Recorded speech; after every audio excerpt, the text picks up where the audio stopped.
Next देखेंगे, अगला part है कुष्ठ। अच्छा, इसमें प्रमेय में अगर एक दो पॉइंट लिखना चाहो तो लिख सकते हो, चाहो तो लिख लोगे। हाँ, कुछ कह रहे बेटा? सर मैं कैमरा ऑफ ही रखूं क्योंकि लाइट नहीं है यहाँ पे और नेटवर्क भी ठीक बहुत डिस्टर्ब ठीक है। है, ठीक है बेटा, कोई इशू नहीं। एक दो पॉइंट लिख लोगे जरा। लिखो, क्राइटेरिया लिख लो।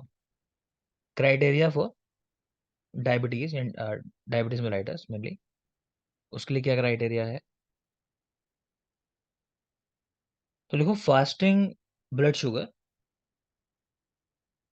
Up to 126 milligram per dL, मतलब 126 मिलीग्राम पर डीएल से ऊपर होता है मेनली, तो हम कहते हैं कि हाँ डायबिटिक है व्यक्ति। फास्टिंग नॉर्मल लेवल लिख लो up to 126।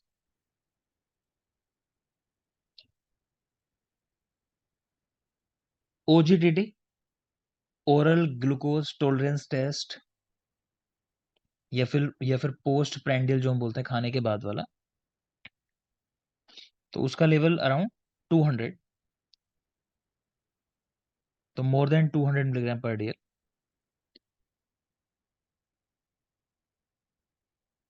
More than 200 milligram per DL. और एक सवाल पूछा जाता है कि कंट्रोल कैसा रहा है डायबिटिक पेशेंट का पिछले 2-3 महीने का। इसको चेक करने के लिए कौन सा टेस्ट कराते हैं, उसका नाम भी लिख लो, HbA1c। मैं लिख दे रहा हूँ स्क्रीन पे, HbA1c। तो ये पिछले 2-3 महीने का कंट्रोल बताता है, और आइडियली कितना होना चाहिए? तो ये लगभग 6 to 6.5। 6.5। हाँ, तो 6.5 लिख लो, है ना? तो विदिन 6.5 इसकी जो वैल्यूज होनी चाहिए, विदिन 6.5%, उतना होना चाहिए। तो इसका मतलब है कंट्रोल था। अगर इससे ऊपर लेवल गए इसके, तो मतलब पिछले 2-3 महीने में आपने कंट्रोल जो है वो लूज किया है। ठीक है, और एक दो पॉइंट लिखवा देता हूँ, 1 मिनट।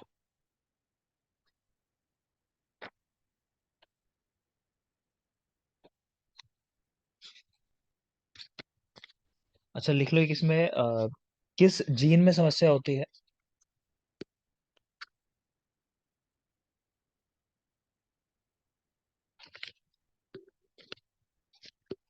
एक मिनट का चेक निकाल लेता हूँ, थोड़ा सा कुछ लिखवाना होगा पॉइंट मॉडर्न का, तो लिखवा देता हूँ आपको।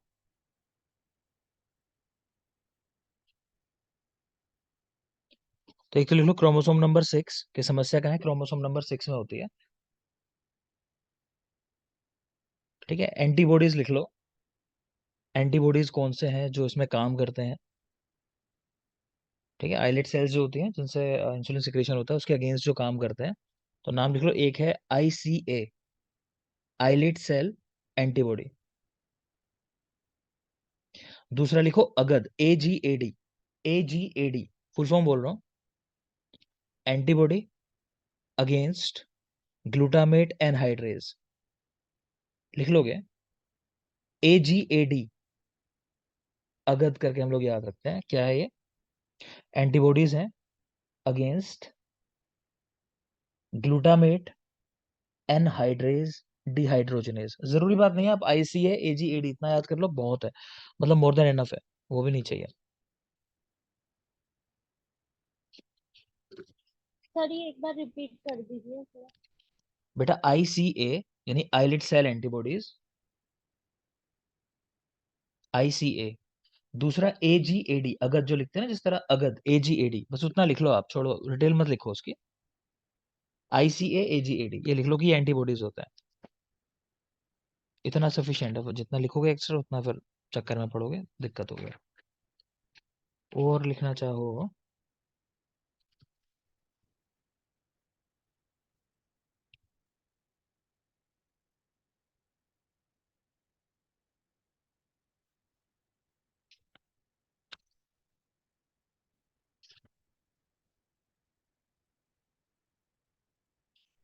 ठीक है, और तो कुछ इतना खास है नहीं। अच्छा, ये लिख लो, चलो लिखो, जो लीन पेशेंट्स हैं उनके लिए कौन सी ड्रग्स बेस्ट हैं लीन डायबिटिक्स के लिए? तो लिख लो सामने, जो पतले हैं उनके लिए। तो लिख लोगे sulphonyl urea, sulphonyl ureas, sulphonyl urea. ठीक है। और जो ओबीज पेशेंट्स जी हैं, एक बार फिर बोलना सर, एक बार फिर बोलना, सल्फोनी क्या बोले? Sulphonyl urea, sulphonyl urea. मतलब किस क्या होता है? ये जो ग्लिमेप्राइड वगैरह देखा होगा ना, नॉर्मली पेशेंट ये यूज करते हैं, ग्लिम स्टार वगैरह टैबलेट जो आती हैं। अच्छा अच्छा अच्छा अच्छा। हाँ, वो सल्फोनिल यूरिया ग्रुप की टैबलेट्स होती हैं। तो वो किन में यूज करते हैं? जो लीन पेशेंट है, पतले पेशेंट है, मतलब उनमें डायबिटीज कंट्रोल करना हो। और जो ओबीज होते हैं, मोटे लोग जो होते हैं, उनके लिए कौन सी होती हैं? तो लिख सकते हो सामने, लिखो इंसुलिन सेंसिटाइजर्स, लिख लो इंसुलिन सेंसिटाइजर्स। तो उनमें कौन सी है? मेटफॉर्मिन, इनको बिग्वेनाइड्स बोलते हैं वैसे, आप अपना छोड़ो, आप मेटफॉर्मिन लिख लो, बस दो नाम लिख लो कि ग्लिमेप्राइड, ग्लिमेप्राइड वो क्या है? सल्फोनिल यूरिया है। वो कहाँ यूज करते हैं? लीन पेशेंट्स के अंदर, पतले पेशेंट्स के अंदर। सल्फोनिल यूरिया, ग्लिमेप्राइड, लीन पेशेंट। दूसरा लिखो इंसुलिन सेंसिटाइजर्स, मेटफॉर्मिन, ओबीज पेशेंट्स। तो मेटफॉर्मिन और ग्लिमस्टार दोनों आपने बहुत कॉमनली देखी होंगी चलती हुई है। तो मेटफॉर्मिन जो है वो ओबीज, जो मोटे लोग होते हैं, उनमें इस्तेमाल की जाती है।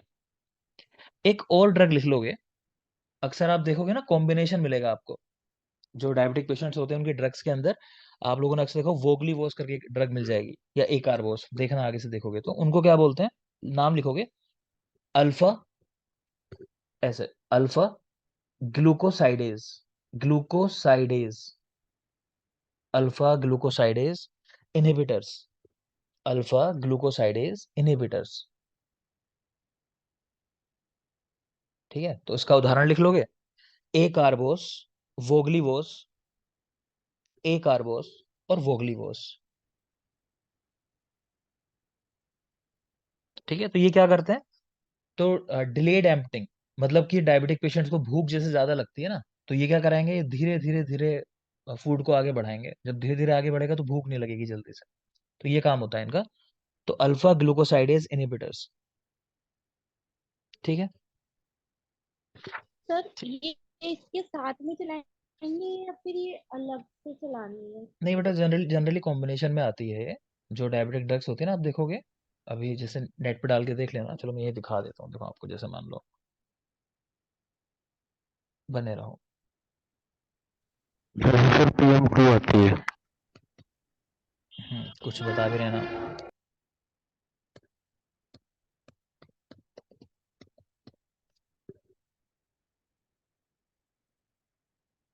अब देखो यहाँ जैसे देख रहे हो आप, ये ड्रग देखो आपके स्क्रीन पे दिखाई मैंने। तो इसमें ग्लिमेप्राइड देख पा रहे हो, वोगलीबोस देख पा रहे हो, मेटफॉर्मिन देख पा रहे हो, समझ गए ना बात को? तो ऐसे कॉम्बिनेशन में जनरली मिलेगी आपको ये, इस तरह से। क्लियर? स्क्रीन पे आपको दिखाई दे रही होगी, साइड में देख लो सब लोग। Okay sir. ठीक, चलो वापस आते हैं।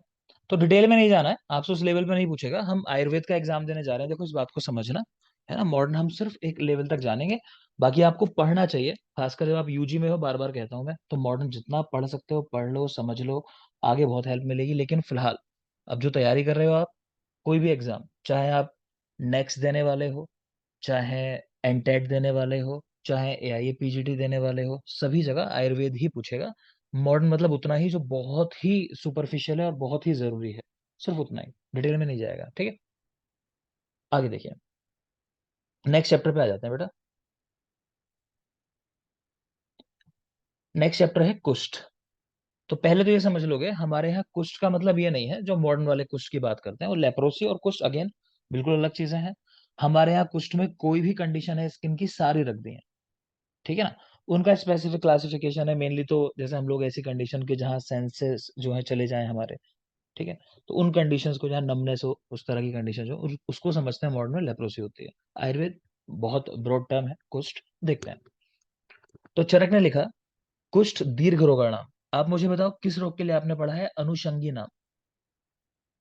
प्रमेय। प्रमेय। प्रमेय के प्रमेय। लिए।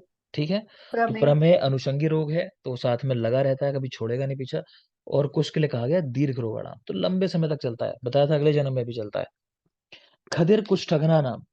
तो खदिर का प्रयोग इंटरनली अगर किया जाए तो श्रेष्ठ है कुष्ठ को हरने में।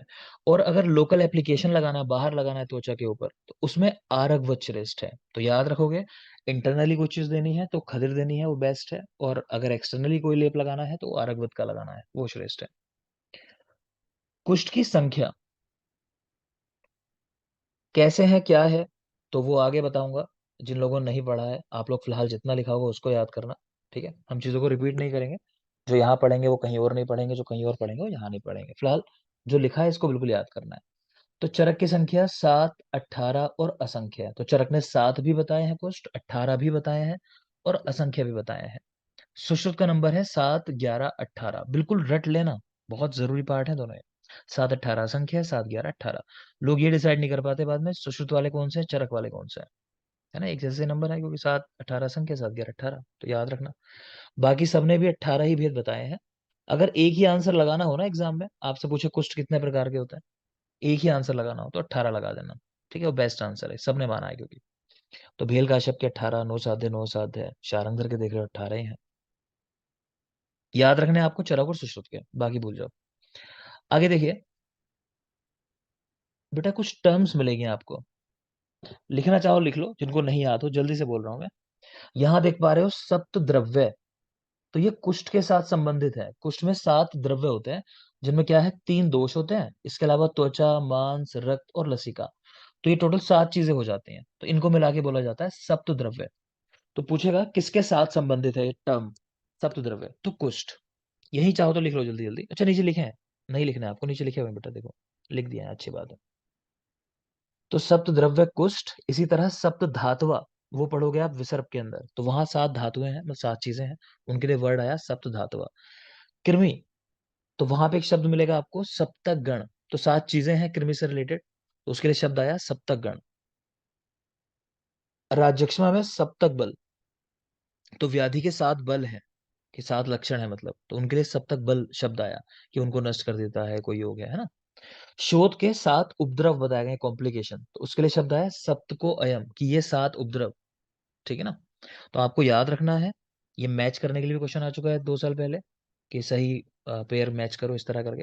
तो सप्त द्रव्याणाम कुष्ठ में है, सप्त धातुवा विसर्प, सप्तक गण कृमि, सप्तक बल राजक्षमा, सप्तकोयम शोध के उपद्रव, बिल्कुल याद कर लेना, ठीक है।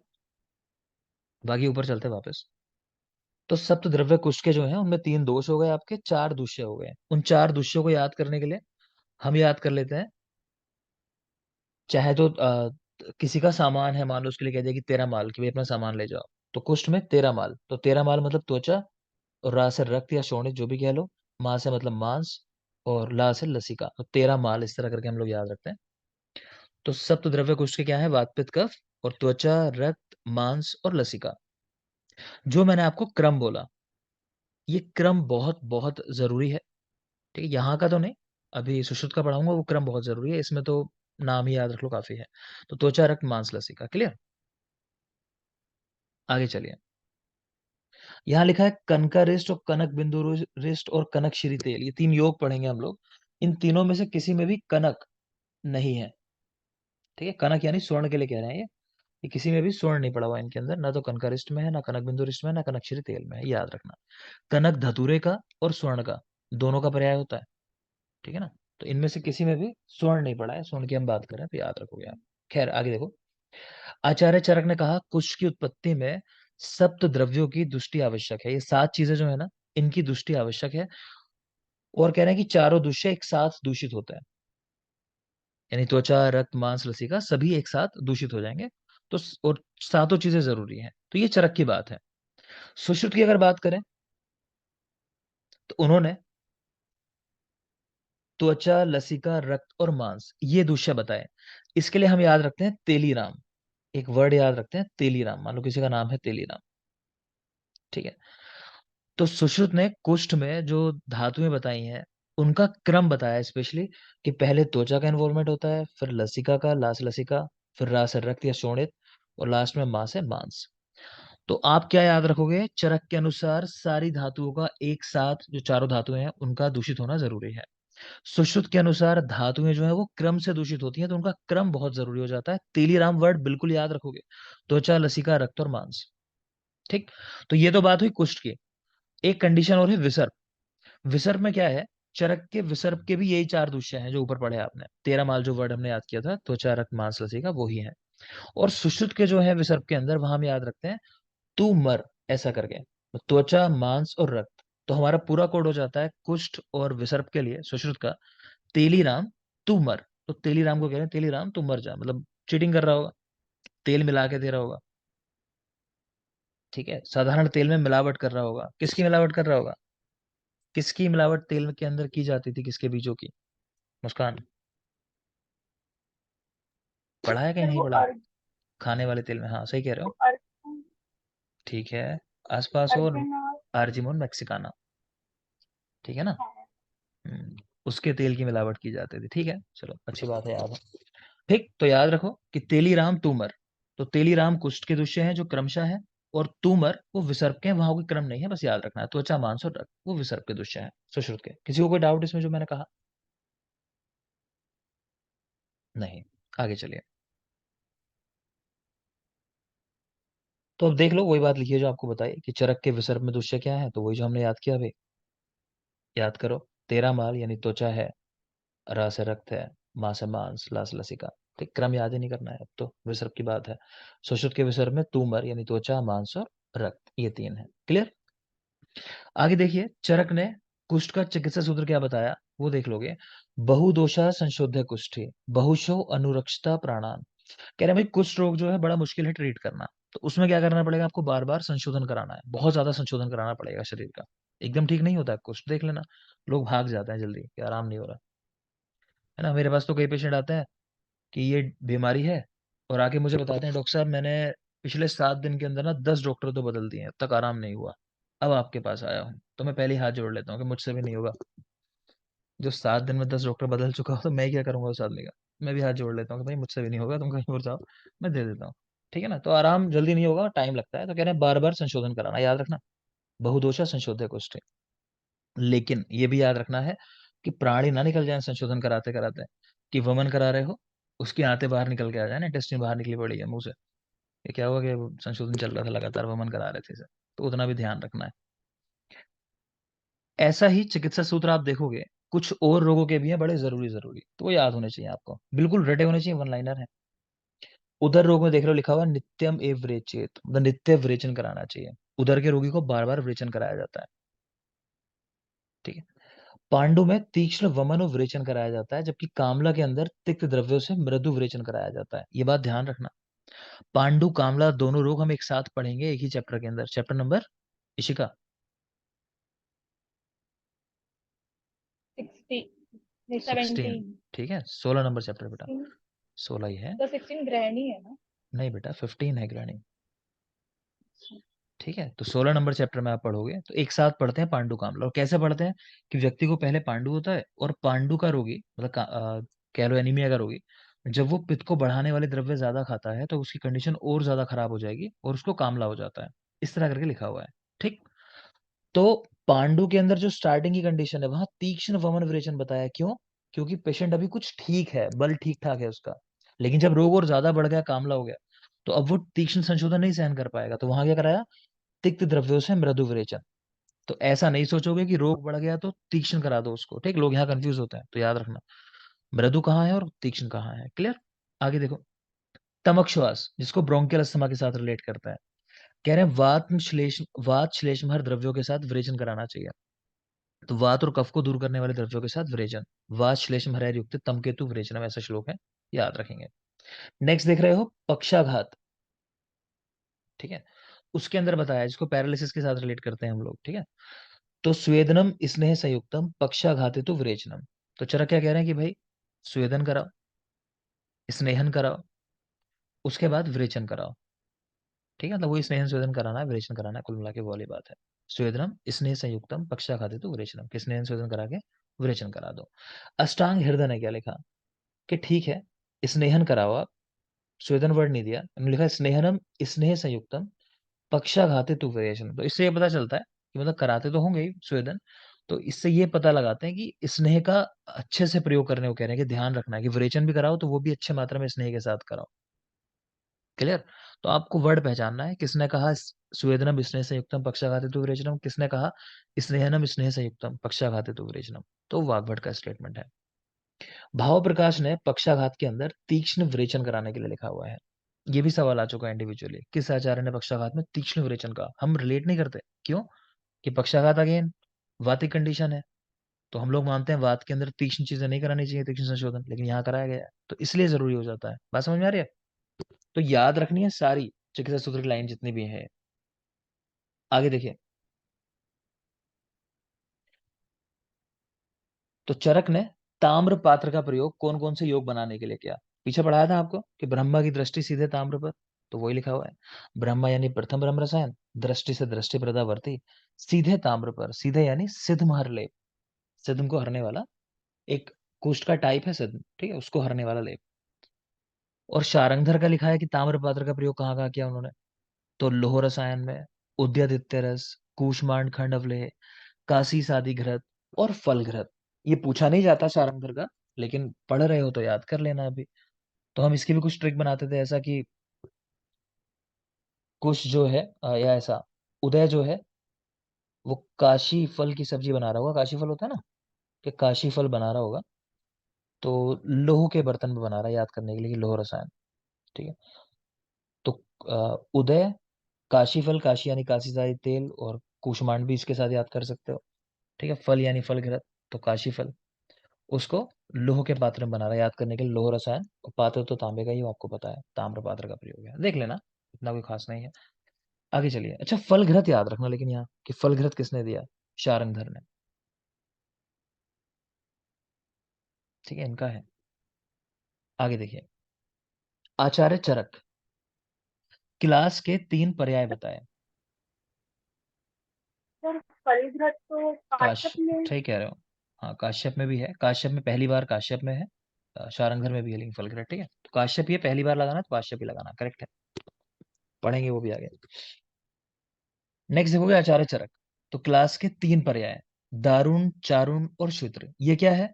तो क्लास वही जो आपको बताया, सफेद दाग की समस्या, सफेद कुष्ठ जो होता है, तो उसके 3 पर्याय हैं, दारुण, चारुण और शुद्र, ठीक। ज्यादातर आचार्यों ने शुद्र करके लिखा है इसको, शुद्र करके लिखा है ज्यादातर लोगों ने, लेकिन चरक ने क्लास करके लिखा है, और क्लास के फिर 3 पर्याय बता दिए, या 3 भेद कह लो, लोग भेद की तरह भी पढ़ते हैं इसको, पर्याय की तरह भी, दारुण, चारुण और शुद्र, ठीक है। और देख लोगे, कह रहे 3 भेद हैं इसके, रक्त, ताम्र और श्वेत, के शुरुआत में थोड़ा सा कलर जो होता है ना, वो पूरी तरह व्हाइट नहीं होता, थोड़ा सा रेडिश होता है, अलग कलर हो जाएगा, फिर थोड़ा सा कह रहे हैं ताम्र वर्ण हो जाता है, और फिर धीरे धीरे पूरा व्हाइट कलर हो जाता है जब मेद धातु तक पहुंच जाता है कुष्ठ, क्योंकि मेद व्हाइट है, क्लियर। तो रक्त धातु तक है तो रक्त वर्ण है, मांस धातु तक पहुंच गया तो ताम्र वर्ण है, और मेद धातु तक पहुंच गया तो श्वेत वर्ण हो जाता है। तो क्लास 3 भेद, रक्त, ताम्र, श्वेत, रक्त धातु, मांस धातु, मेद धातु का इन्वॉल्वमेंट, जाहिर सी बात है जैसे जैसे आगे बढ़ रहा है तो उतना ही चिकित्सा में मुश्किल होता चला जाएगा, तो उत्तरोत्तर कठिन होता चला जाएगा। यहाँ बाकी आचार्यों के अनुसार भेद लिखे हुए हैं, इतना जरूरी नहीं है, सबसे जरूरी है भोज वाले जो 2 लिखे हुए हैं, अभी बात करेंगे क्यों। तो सुश्रुत, वाग्भट, माधव, शारंगधर, उनके भी 3 प्रकार हैं, वातिक, पैत्तिक और कफज, ठीक है। तो चरक के भी 3 टाइप थे, रक्त, ताम्र, श्वेत, इनके भी 3 है, लेकिन दोषों के अनुसार, वात, पित्त, कफ। भोज के 2 भेद हैं, दोषज और व्रणज, एक दोषों की वजह से हो रहा है, दूसरा व्रण की वजह से, व्रण यानी कोई इंजरी हुई है और वहां पे सफेद कुष्ठ डेवलप हो गया। अब आप लिखोगे एक पॉइंट, यहाँ पे लिख लोगे बेटा, एक फिनोमेना होता है कोएबनर्स फिनोमेना, ठीक है, आगे लिखना फिनोमेना है कोएबनर्स फिनोमेना। ये क्या होता है कि कहीं इंजरी हुई, आपको चोट लगी, और ये बीमारी वहां से शुरू हो जाए, ठीक है। तो ऐसा 2 कंडीशन में नॉर्मली मिलता है जो हम पढ़ते हैं स्किन वाली, एक मिलेगी आपको सोराइसिस, और दूसरा विटिलिगो, ठीक है, सोराइसिस और विटिलिगो। तो अक्सर देखोगे बहुत लोगों को आपको मिल जाएगा कि हाँ इंजरी हुई थी, हमारे चोट लगी थी, और उसके बाद यहाँ से सफेद सफेद होना शुरू हो गया, तो उसी को बोलते हैं इंजरी के बाद जब कहीं रोग हो जाए, तो कोएबनस फिनोमेना होता है, ठीक है। तो भोज ने 2 भेद बताए, दोषज और व्रणज। तो व्रण वाला वही हो गया कि इंजरी हुई उसके बाद रोग शुरू हुआ। रस रत्न समुच्चय ने 4 भेद बताए, वातिक, पैत्तिक, कफज और मेदज, देख लेना। काश्यप ने 5 या 3 भेद बताए, देख लेना, अगेन कोई खास नहीं है। चलो हल्का सा फिर यहाँ जब लिखा है तो मॉडर्न का भी लिख लो, एक क्वेश्चन ना पीछे पूछा गया था मॉडर्न का, तो लिख लोगे, तो लिखो एक तो लिखो कुष्ठ के 2 डिवीजन है। एक है बेटा पॉसी बेसिलरी, मतलब पॉसी या पॉसी जो भी बोलो, और एक है मल्टी बेसिलरी। मैं स्पेलिंग लिख ले रहा हूँ, PAUCI बेसिलरी, BACILLARY, तो पॉसी बेसिलरी। और दूसरा लिखो मल्टी बेसिलरी, पॉसी बेसिलरी और मल्टी बेसिलरी। ठीक है, तो क्या है ये? तो जो पीबी वाली कंडीशन जो लिखी हमने पॉसी बेसिलरी, इसमें जो लीजन बनेंगे कुष्ठ के वो कितने बनेंगे? तो लिख लो अप टू 5, 5 तक। और जो दूसरा है मल्टी बेसिलरी, उसमें लिख लो मोर देन 5। ये मेन डिफरेंस है, 5 पॉसी बेसिलरी में और मल्टी बेसिलरी में मोर देन 5। अच्छा, एक और चीज है, एक डिवीजन तो ये है, एक सवाल ही एग्जाम में आ चुका है कि इनमें से कौन सा डिवीजन है जो लेप्रोसी के साथ जुड़ा हुआ है, मतलब रोगों का कौन सा डिवीजन है इनमें से जो लेप्रोसी के साथ जुड़ा हुआ है। तो नाम लिख लोगे, लिखो रिडली जोपलिंग, स्पेलिंग लिख दिया मैंने, RIDLEY, रिडले एंड जोपलिंग। ये पूछ चुका है कि इनमें से कौन सा लेप्रोसी के साथ संबंधित है, मतलब क्लासिफिकेशन। तो रिडले जोपलिंग क्लासिफिकेशन है। तो इसमें पूछ चुका है कितने प्रकार के कुष्ठ बताए गए हैं। बताएगा कोई? बताया होगा शायद मैंने कहीं, नहीं बताया तो हाँ बेटा करेक्ट है ना? तो इसमें, हाँ बेटा करेक्ट है, इसमें 5 टाइप के कुष्ठ बताए गए हैं। लिखना चाहो जल्दी से लिख भी लो, 5 नाम शॉर्ट में बोलूंगा। एक लिखो, पहला लिखो टीटी, टीटी। दूसरा लिखो बीटी, तीसरा बीबी, चौथा BL और पांचवा LL। टीटी, बीटी, बीबी, BL, LL। फुल फॉर्म बोल रहा हूं, टीटी मतलब ट्यूबरक्लोइड, बीटी मतलब बॉर्डर लाइन ट्यूबरक्लोइड, बीबी मतलब मिड बॉर्डर लाइन, BL मतलब बॉर्डर लाइन लेप्रोमेटस, और LL मतलब लेप्रोमेटस लेप्रोसी। ठीक है, तो आपको इतना डिटेल में जानने की जरूरत नहीं है, जैसे मैंने कहा कि 5 टाइप हैं और रिडले जोपलिंग इस क्लासिफिकेशन का नेम है। तो याद रखना, इतना ही सफिशिएंट है आपके लिए। बाकी पढ़ने को तो पूरा फिर मॉडर्न पूरा अलग है, उतना नहीं जाएंगे हम लोग। एक और कंडीशन मैंने आपको बताई होगी पीछे, ये लेटरल मेडरोसिस, बोलो कहाँ मिलती है कंडीशन? लेटरल मेडरोसिस बताया मैंने आपको। लेब्रो के पास में। हाँ, किस डिजीज में, किस डिजीज के साथ संबंधित है मेनली? लेप्रोसी से। लेप्रोसी। और एक जगह और बताई होगी आपको, महिलाओं की कंडीशन है बहुत कॉमन। Hypothyroidism, hypothyroidism. ठीक है, तो हाइपोथायरॉयडिज्म के अंदर हाइपोथायरॉयडिज्म और लेप्रोसी के अंदर ये लेटरल मेडरोसिस एक चीज मिलती है, मतलब आईब्रो जो है वो लेटरल साइड से उड़ना शुरू हो जाएगी, गायब हो जाएगी। ठीक है, उसको बोलते हैं लेटरल मेडरोसिस। तो कहाँ मिलती है? लेप्रोसी में और हाइपोथायरॉयडिज्म में। और हाइपोथायरॉयडिज्म की बात हुई है तो लगे हाथ बता देता हूँ कि हाइपोथायरॉयडिज्म जिन महिलाओं को होता है तो उनको कंसीव करने में समस्या आती है। ठीक है, तो ये कंडीशन ऐसी है जिसकी वजह से कंसीव करने में प्रॉब्लम आती है, हाइपोथायरॉयडिज्म। आगे चलते हैं। अर्केश्वर रस देख पा रहे हो? अर्केश्वर रस कह रहे हैं वो रक्तपित्त में इस्तेमाल होता है, लिख दिया बस यहाँ पे। कोई जरूरी नहीं है, पूछा नहीं जाता है, देख लेना बस। विंध्यवासी योग, ये बहुत जरूरी है बेटा, राज्यक्षमा में यूज होता है, पता होना चाहिए आपको। राज्यक्षमा में यूज होता है विंध्यवासी योग। आगे देख पा रहे हो शूत्र के कुछ योग लिखे हुए हैं। तो बाकुची तेल सबने सुना होगा, पता ना बाकुची तेल। तो ये मार्केट में बहुत सारे आते हैं, सोरेलिया ऑयल करके, इस तरह करके ना, बहुत सारे ऑयल मिलेंगे, सोरेलिन ऑयल, सोरिया ऑयल, इस तरह से मिलता है। तो यही होता है, बाकुची का तेल होता है। चलो लिख लो इसको भी। देखो बाकुची तेल के अंदर ना अ, ये क्या करता है, बाकुची का तेल जो होता है, तो मिलेनोसाइट्स होती हैं, लिख लोगे मिलेनोसाइट्स।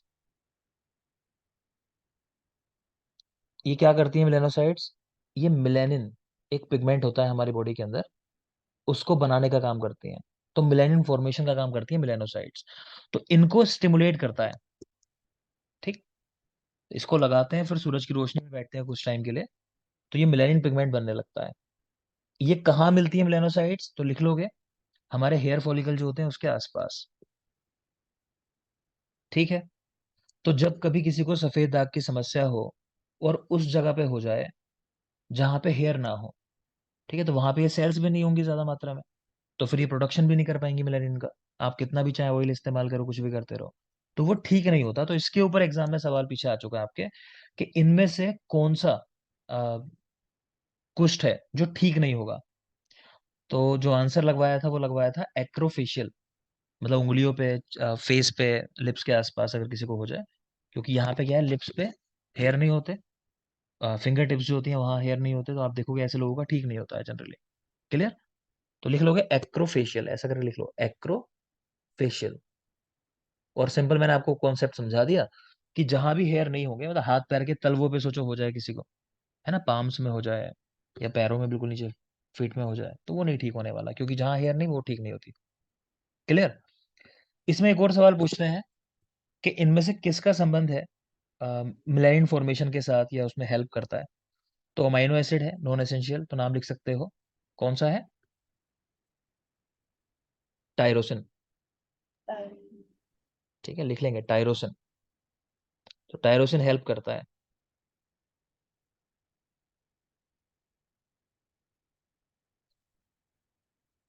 क्लियर? आगे देख लो अभी। तो शूद्र के योग हैं बाकुची तेल, शशिलेखावटी, उदयादित्य रस, खगेश्वर रस, नारायण रस, धन्वंतरी रस। आपसे नहीं पूछेगा इतने सारे, आप कौन सा देख लेना स्पेशली। एक शशिलेखावटी जरूर देख लेना बेटा, एक बाकुची तेल तो याद ही हो जाएगा, इतनी बात होगी इसके बारे में। तो बाकुची तेल, शशिलेखावटी, उदयादित्य रस, खगेश्वर रस, नारायण रस, धन्वंतरी रस, ये सारे के सारे योग हैं। नेक्स्ट है कुष्ठ के कुछ योग लिखे हुए हैं, इनके नाम देख लो। पंच तिक्त घृत गुगलु, मरीच आद्य तेल। ये ध्यान रखना, मरीचाद्य तेल या भ्रत मरीचाद्य तेल करके आता है। तो वत्सनाभ पड़ा होता है इसके अंदर, ये जरूरी बात है। वत्सनाभ है, गोमूत्र है, वो कटु तेल का प्रयोग हुआ है, तीनों बातें जरूरी हैं। वत्सनाभ, गोमूत्र और कटु तेल यानी सरसों का तेल। ठीक है, अमृत भल्ला तक देख पा रहे हो, कह रहे हैं योग रत्नाकर ने तो वाचीकरण में बताया उसको। तालकेश्वर रस, महातालकेश्वर रस, एक विंश को गुगलू, वज्रघृत, वज्रक तेल, आदित्यक तेल, दूर्वाद्य तेल, अर्क तेल, गंडीर तेल, पृथ्वी सार तेल, सोमराजी तेल, ये बहुत जरूरी है, सोमराजी तेल। ठीक है, सोमराजी, ये तारकेश्वर याद कर लेना, और मरीचादी तेल, इन तीन को तो स्पेशली याद कर लेना, बाकी पढ़ लोगे एक बार सही से। चलो एक दो सवाल कर लेता हूं मैं, कुछ ध्यान आया यहाँ देख के। Anshul, yes sir. बेटा नासागत रक्तपित्त में जो ब्लड आता है उसका स्थान कहाँ से आता है, कहाँ से आता है वो मॉडर्न के लिटिल्स हिसाब से? एरिया से आता है। ठीक है, लिटिल्स एरिया। चिकित्सा में क्या बताया गया नासागत रक्तपित्त की चिकित्सा? सर वो नासा विचित्र, सर एक वो हरित की, विशिष्ट हरित की। अभी किसने बताया था सही जवाब, बीच में बोला था? दूरवा स्वरस। दूरवा स्वरस का हाँ नस्य दूर स्राव सर। करता है। ठीक है, चलो नेक्स्ट बता दो सॉरी सर, मैं उधर चली गई। ठीक है बेटा, ध्यान दो लेकिन। सर लिटिल्स एरिया से तो बच्चों में आता है ना, बुलडफ्स एरिया से बड़ों में आता है। ठीक है, लेकिन वो बात ठीक है, लेकिन सवाल जो पूछा जाएगा आपसे लिटिल एरिया ही आंसर लगाना है आपको। ओके। ठीक है, मैंने कहा ना, देखो मेरी बात समझो, मैं बार बार ये समझाने की कोशिश कर रहा हूँ, ये शुरुआत में ये समस्या आती है कि आपने जो पढ़ रखा है वो सब ठीक है, जो आपने पढ़ रखा है, लेकिन एग्जाम में जो पूछा जाता है हमें याद वो करना है, बिल्कुल वही पिन पॉइंट वही रखना है। अगर इधर उधर थोड़ा भी विचलन करोगे तो वो आंसर गलत हो जाएगा एग्जाम के अंदर। ठीक है, और बात क्या है, आप ठीक हो अपनी जगह, लेकिन वहां प्रूफ नहीं कर पाओगे, वो दिखा देगा लिखा हुआ 10, उसके बाद 20 रेफरेंस होंगे, 20 साल से सवाल पूछा जा रहा है, मतलब लोग कहेगा कई बार पूछ चुके हैं, यही आंसर है, बुक्स में लिखा हुआ है, बात खत्म। तो इसलिए जो मैं कह रहा हूँ उस पर फोकस करो, डिटेल में जाओगे तो बहुत कुछ मिलेगा। जो बात हम कर रहे हैं इनमें बहुत चीजें गलत निकलेंगी, मॉडर्न की जो हम बात कर रहा हूँ ना, मॉडर्न की बीच में बात करते हैं तो नए नए कॉन्सेप्ट आ रहे हैं, अगर पढ़ोगे आप जाके तो वो चीजें गलत हो रही हैं बहुत सारी, लेकिन हम नहीं जाएंगे उस चीज में, हम रिसर्च में नहीं, हम बिल्कुल बेसिक उतना रखेंगे। ठीक, चलो अगले सवाल का जवाब दो मुझे। अगला बताएंगे सूरज। जी सर। वासादि घृत कहाँ यूज करते हैं? वासादिकृत। हम्म वासादिकृत। ये गलत बात है सूरज, देखो ऐसे तो बिल्कुल नहीं बात बनेगी। औषधिकृत सर याद नहीं आ रहा।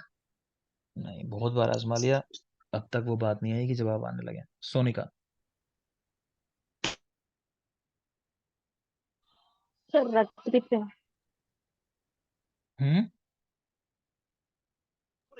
रक्त पित्त सर। और कोई बता दो भाई। सर जीर्ण ज्वर। जीर्ण ज्वर में। ठीक है, तो जीर्ण ज्वर, हाँ तो बिल्कुल याद रखेंगे जीर्ण ज्वर के अंदर। और जो चीज बार बार पूछ रहा हूँ उनमें गड़बड़ नहीं। ठीक, ऐसे क्वेश्चन के लिटिल एरिया वाला क्वेश्चन पूछा कि जेलवेक एरिया वाला एपिस्टैक्सिस कहाँ से होती है, कई कई बार पूछ चुका हूँ और कई बार आ चुके हैं बेटा एग्जाम में, इनको सीधे याद रखो आप। तो ये गड़बड़ कुछ लोग कर रहे हैं, अब नहीं समझ रहे हो, अब टाइम बिल्कुल लिमिटेड रह गया है, आप नहीं समझ रहे हो, कब करोगे, है ना, कुछ लोग पे टाइम है, आपके पास नहीं है इतना टाइम। देखो चलो आगे। तो मरीचाद्य तेल, ये तालकेश्वर रस करके याद रख लेना। सोमराजी तेल याद रखना। एक माणिक्य रस देख पा रहे हो, द्रव्य लिखे हुए हैं, कोई खास नहीं है। पारद, गंधा, खरताल, मनाशिला, ताम्र, लोह, अभ्रक, नाग भस्म, ये सारे द्रव्य हैं इसके अंदर। निम्नक्वाद दुग्ध, इनकी भावना है। अनुपान में तालाब का शीतल जल दे रहे हैं या श्रत शीत दुग्ध दे रहे हैं, गर्म करके ठंडा किया हुआ दुग्ध। अजा का धारोष्ण दुग्ध दे रहे हैं, नहीं आता सवाल, मत जाना डिटेल के अंदर, नाम देख लो बस माणिक्य रस आप लोग। आगे देखिए आरोग्य वर्धनी वटी, ये बहुत बहुत जरूरी है। आरोग्य वर्धनी वटी ध्यान से देखना। तो आरोग्य वर्धनी वटी रस रत्न समुच्चय ने दी है। रोगाधिकार कुष्ठ है इसका। बाकी द्रव्यों के आप देख लेना नाम, पारद, गंधक, लोभरक, याद नहीं कर रहे, त्रिफला, ये सब पड़े हुए हैं इसके अंदर। कुटकी इसका मेन कंटेंट है, इसको याद रखोगे, 18 भाग कुटकी पड़ा हुआ है, ये याद होना चाहिए। तो आरोग्य वर्धनी वटी रस रत्न समुच्चय कुष्ठ में यूज करते हैं, कुटकी 18 भाग मेन द्रव्य है। निम्ब की भावना है, 2 दिन तक देते हैं, बहुत बहुत जरूरी बात। और ज्वर में 5वें दिन देने से अत्यंत लाभकारी है। ठीक है, नागार्जुन ने इसके लिए लिखा है सर्व रोग प्रशमनार्थ, यानी सभी रोगों में यूज करना चाहिए, इतना ही पढ़ना है बस में। बाकी लिखा है राजकुल प्रमाण की वटी बनाते हैं, मल को शुद्ध करने वाली है, शुद्धावर्धक है, आप याद इतना ही रखोगे। रस रत्न समुच्चय कुष्ठ, भाग कटुकी नहीं था उसमें। नहीं बेटा 18 भाग है, 18 ही है, करेक्ट है वो। ठीक है, रोगाधिकार कुष्ठ है, 18 भाग कुटकी पड़ी हुई है, भावना द्रव्य निम्ब है, 2 दिन भावना देते हैं, ज्वर में 5वें दिन देने से अत्यंत लाभकारी। नागार्जुन ने कहा सर्व रोग प्रशमनार्थ। ब्रेक लोगे 10 मिनट का, वापस आओगे, टाइम खत्म हो रहा है सेशन का देख रहा हूँ मैं, ब्रेक के बाद वापस कंटिन्यू करते हैं। ठीक है, ब्रेक के बाद आना।